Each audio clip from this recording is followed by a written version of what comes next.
Peace TV, the solution for humanity.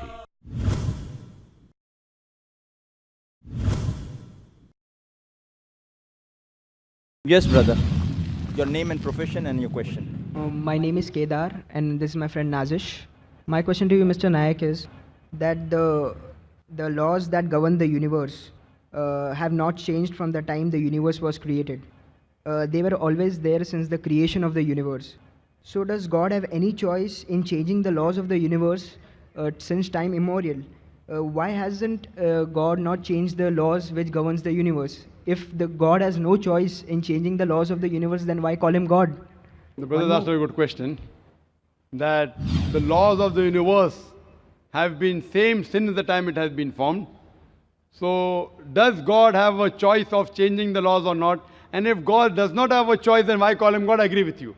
It is God's choice that he does not want to change. That's the reason he hasn't changed. He should not follow your choice.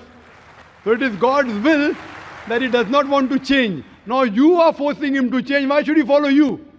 If God wants to change, he can easily change. But Allah says in the Quran, in Surah Rum, chapter number 30, verse number 30, that follow the nature of the law.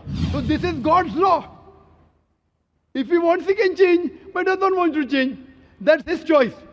Now you will tell him that, okay, that God, he wants to make the sun rise from the east and set in the west.